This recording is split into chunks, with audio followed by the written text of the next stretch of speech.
बढ़ाते हुए मैं अपना रिपोर्ट कार्ड आपके बीच रखना चाहता हूँ। जो आपने मुझे चुना, तो मेरी जो कोशिश रही उनमें से कुछ पॉइंट्स मैंने नोट किया है जो आपके बीच में रखना चाहता हूँ।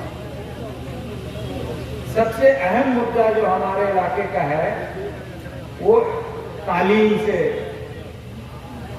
वास्ता रखता है, और एएमयू बुनियादी डिमांड है हमारी और हक भी है, जिसके लिए 5 साल मैंने दर्जनों बार पार्लियामेंट में अलग अलग फोरम पे उठाया। Finance minister, education minister, speaker, minority minister, सबको लिखा, vice chairman, vice chancellor, vice chairman education board, सबसे मुलाकात की, और जो मसला दबा हुआ था उसको हमने जिंदा किया। लेकिन जो मकसद था कि हमें उसमें जो राशि कांग्रेस के वक्त में डॉक्टर मनमोहन सिंह जी और सोनिया गांधी जी ने दिया, उसको हासिल करने का वो अभी तक ये बीजेपी और जदयू की सरकार ने हमें नहीं। इसके लिए हमने जो हमारी मौजूदा सरकार है, जेडीयू की नीतीश जी से भी कई मरतबा मिलके लिख के हमने कहा कि भाई बाकी जमीन पे विवाद है जो आपके नेताओं ने शुरू की थी, उसके बगल में 25 एकड़ है, उसमें से सिर्फ 10 एकड़ दे दीजिएगा तो हमारा फंड रिलीज हो जाएगा। लेकिन बड़ी अफसोस की बात है 10 एकड़ अभी तक नहीं मिल पाया।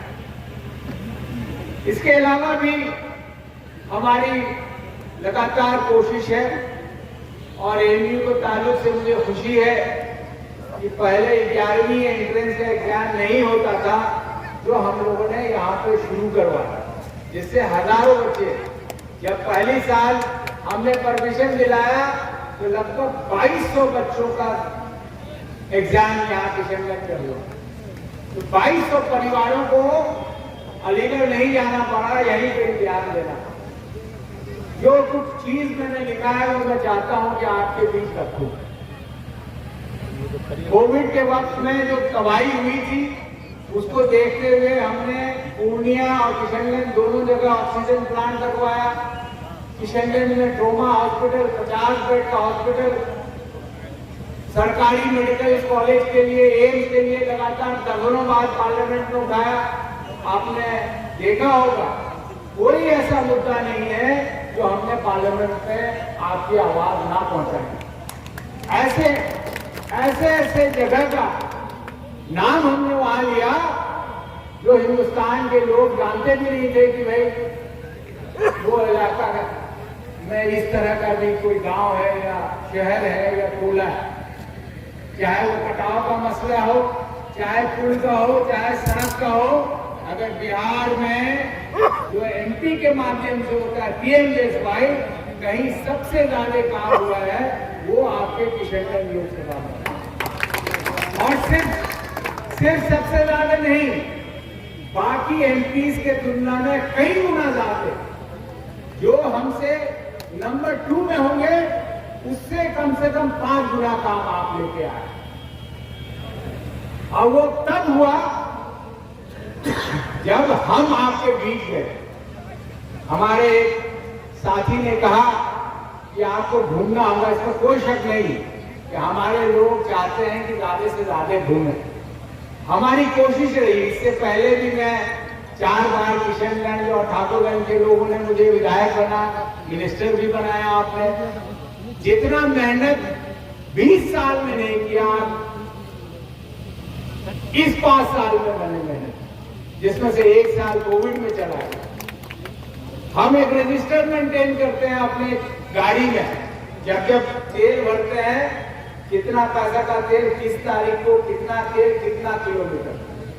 अगर आप खोल के डायरी देखिएगा तो इससे पिछले 5 साल में 1,45,000 किलोमीटर से ज्यादा हम चले, और ये सिर्फ अपने इलाके में चले। अगर उसको डिवाइड कीजिएगा तो हर साल लगभग 30,000 किलोमीटर हम लोग अपने इलाके में गए। लेकिन प्रॉब्लम ये है कि हम लोग जाते हैं जहां जहां जरूरत होती है आपको, या जहां जहां नए काम की तलाश में हम लोग जाते हैं, एक गाड़ी से जाते हैं, लोगों को पता ही नहीं चलता, ना ही हम लोग पोस्टिंग करते हैं। इला का हमारा आदत है, हमारा कांग्रेस ही सिनवाया, हमारा 50% जाने विश्वास नहीं है। मरूम आजाद साहब छी, रफीक साहब छी, नदन साहब छी, बड़ा कोई तो वोट देखिए, अगर किशनगंज का बुनियाद रखा है तो उन लोगों ने रखा, कहीं का उनका नाम नहीं देखिएगा। तो वही आदत है। हमने 140-45 लाइट लगाया हाथ चौराहे में, कब्रिस्तान में, मस्जिद के सामने, मंदिर के सामने, मदरसे के सामने, लेकिन मैं खुद जाके उद्घाटन नहीं किया, क्योंकि आदत ही नहीं है, प्रचार करने की आदत ही नहीं है। आप काम के लिए चुने, आप काम करके दे दिए। और जब रोड की बात करते हैं, अभी अभी एक साल कबल 145, एक साल के अंदर 145 पुल हमारे किशनगंज में हमने पास लगाया, किशनगंज लोकसभा में। और लगभग पूरे बिहार का 1/3 पुल जो है हम लोग अपने क्षेत्र में ले आए। आपको लगता है हम अकेले कर लिए होंगे? आप लोगों से जानकारी मिली, घूम के पता चला कि हाथे फील्ड जरूरत चलने आता है, सबके जरूरत है, तब वो हुआ, मांग किया। और आपको एक चीज और बता दूं कि इस मंत्रालय के मंत्री बिहार के हैं।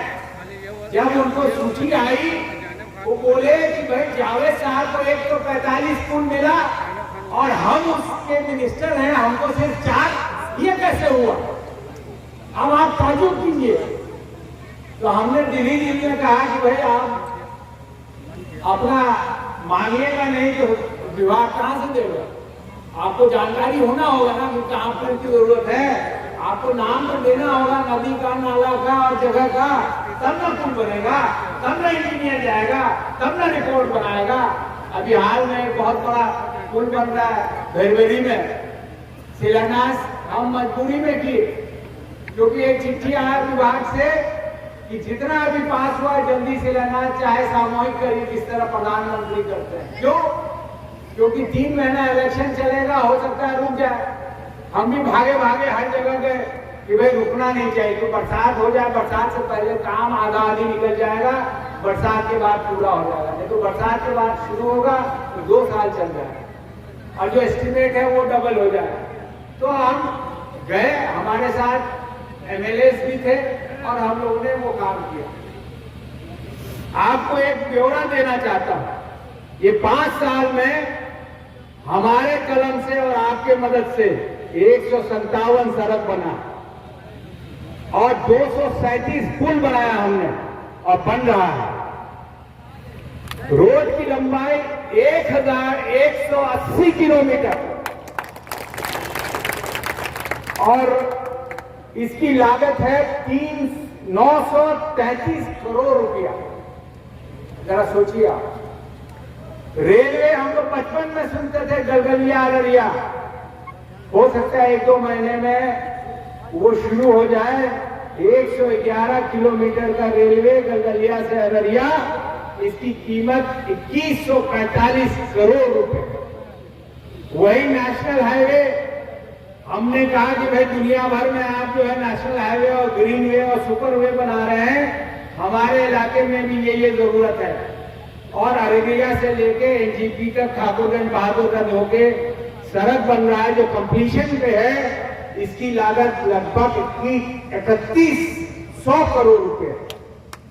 22 से डीगलगंज स्टेट हाईवे शुरू करवाया, जिसकी लंबाई 67 किलोमीटर और लागत 419 करोड़ रुपया। इसके अलावा पासपोर्ट ऑफिस, हमारे हाजी या पढ़ने जो बच्चे आजकल जाते हैं, आजकल नौकरियां भी हमारे लोग जाते हैं विदेशों में, उनको पटना और कलकत्ता जाना पड़ता था, आज घर में बैठे पासपोर्ट हो रहा है। इसके अलावा किशनगंज ठाकुरगंज रोड में 67 करोड़ रुपया खर्च किया गया। ये मेरा काम है जो मैं आपके सामने रखता हूं। अगर आपको लगता है कि मैंने सही आपकी आवाज उठाई, बाढ़ पे उठाई, शिक्षा पे उठाई, फैक्ट्री नहीं, होने के कारण बेरोजगारी पे उठाई, तो आप हमसे सवाल कर सकते। इसमें कोई शक नहीं, जितना हम घूमना चाहते थे आपके इलाके में हम नहीं घूम पाए, क्योंकि कांग्रेस, क्योंकि आप लोग एक अकेली कॉन्स्टिट्यूंसी है कि आपने मोदी जी को नकार के राहुल जी को यहां पे जिताया, और उसका एहसान मानते हुए हमारी शीर्ष नेतृत्व ने हमको तेलंगाना में, हमको कर्नाटका में और इत्यादि इलेक्शंस में हमको भेजा उन्होंने। अब वहां वक्त देंगे तो हमारा यहाँ का वक्त कटेगा, तो इस वजह से हम जितना घूमना चाहते थे नहीं घूमे। क्या करेंगे बताता? और क्या करेंगे? उन्होंने आज पिछले 1 महीने में 7 मरतबा में दिल्ली जाके दिल्ली से आया। अभी सुबह में कटिहार, पटना से दिल्ली से पटना, पटना से कटिहार, और अभी यहाँ पे पहुंचा। वो भी क्योंकि पूरे हिंदुस्तान में जो पार्लियामेंट का टिकट बनता है, एमएलए का टिकट बनता है, उसमें 16 लोग हैं और उसमें आपका भी हिस्सा है। आपके वर्कर को चीफ मिनिस्टर तक का फोन आता है कि डॉक्टर साहब को कहिए कि ये सीट में इस कैंडिडेट को जिताया। तो इतनी सम्मान आपको पार्टी ने भी दी, आपने सम्मान दिया, उन्होंने भी सम्मान दिया। तो मेरी गुजारिश है कि ये इलेक्शन कोई मामूली इलेक्शन नहीं है। आप सुनते होंगे कि झारखंड का चीफ मिनिस्टर को जेल के अंदर घुसा दिया, दिल्ली का चीफ मिनिस्टर को जेल में घुसा दिया, हमारे नेता लालू जी को 50 मरतबा जेल घुसाया, निकाला। सलमान अजहरी साहब क्या बोला उन्होंने? क्या इसके लिए आप जेल कर सकते हैं? और ऐसे कानून के तहत जिसमें कोई उसका जवाब नहीं दे सकता। तो इस तरह का अत्याचार, इस तरह का जो खोखलापन है डेमोक्रेसी में, ये लाना चाहते हैं ये मौजूदा सरकार। ये वो सरकार है जो 70 साल में गिनाता है क्या किया। अरे भाई, अगर 70 साल में हिंदुस्तान में काम नहीं होता तो आज भी हम कुछ नहीं चला रहे। आज हमारा रॉकेट चंद्रयान मार्स पे और चांद पे नहीं पहुंचा होगा। आज बगैर काम किए हुए कहते हैं कि हम ये करेंगे वो करेंगे, और अब वक्त मांगते हैं 47 और 25 साल तक की बात करते हैं। कोई सपना देखो और लंबा। 2014 में कहा था उन्होंने 15 लाख घर को देंगे। ये हाजी साहब थे हमारे नेता, तो बोले मेरे घर में तो 11 लोग हैं, तो 165 लाख तो ऐसे ही हो गया। तो हम भी हिसाब लगाने लगे, भाई नीम और जोरू और बीजन बेटा और मुर्मा 75 लाख तो मोरो होंगे ना भाई। तो अभी तक इंतजार है कुछ काला धन लेके आएंगे। लेकिन अगर काला धन कभी था उससे कई गुना ज्यादा इनके वक्त में हुआ। आपको जान के ताजुब होगा कि हिंदुस्तान का कर्ज इनके आने से पहले 70 सालों में 55 लाख करोड़ था, हर आदमी पे लगभग 40,000 रुपए, और ये बढ़ के इन्होंने 4 गुना कर दिया। 55 लाख के बजाय 205 लाख करोड़। नीला नंबर तो भाई मुखनो तो नहीं अक्षर। और लगभग हर आदमी जो हम लोग यहाँ पे हैं, जो लोग नहीं है, जो अभी अभी पैदा हुआ है, वो 1.5 लाख रुपया कर्ज से पैदा हुआ है, और मरते दम पे वो कर्ज देना पड़ेगा। आज आपसे हमसे दूध पे टैक्स लिया जा रहा है, पेंशन कागज पे पैसा लिया जा रहा है, टैक्स लिया जा रहा है। हम जितने लोग हैं जो भीख मांगता है उसको भी टैक्स देना पड़ता है, क्योंकि वहां अगर माचिस का खींचे तो सरकार वहां पर टैक्स खींचे। और ये टैक्स का पैसा क्या किया इन्होंने? अपने पूंजीपति दोस्तों को 15 लाख करोड़ रुपया माफ कर दिया। मतलब किशनगंज के लोकसभा में अगर 15 लाख है वोटर, तो सभा को 1-1 करोड़ टका मिलेगा, इतना रकम है। लेकिन वहीं पे बिजली का बिल 1000 टका हुआ, गरीब का लाइन काट दिया। किसान का कर्जा 10,000 हो गया, 15,000 हो गया, बैंक वाला जो है दरवाजा खिड़की तोड़ के ले दिया। भाई एक तरफ हमारा 10,000 15,000 आप माफ नहीं कर सकते और दूसरी तरफ पूंजीपतियों को आप जो है माफ किए जा रहे हैं। तो इसीलिए ये जो इलेक्शन है, मैं लड़ाई नहीं कहूंगा क्योंकि ये खेला है, लेकिन ये लोग लड़ाई के तौर पे देखते हैं। आज समाज में तनाव है, आप देखिएगा कांग्रेस के लोग हैं बड़े मोहब्बत से मिलते हैं, वोट देगा नहीं देगा मांगेगा, लेकिन जो बाकी पार्टी के लोग हैं इतने तनाव में घूमते हैं जैसे हमने कहीं अपराध कर दिया हो, गुनाह कर दिया हो, या हमारे जो साथी हैं उन्होंने कोई गुनाह कर दिया हो। तो ये तबाही, ये जो तनाव है इसको कम करना है। हर चीज महंगा हो गया, कोई चीज ऐसा नहीं है जो हमें सुकून देता हो। आज एक पार्टी और दूसरे पार्टी की लड़ाई नहीं है।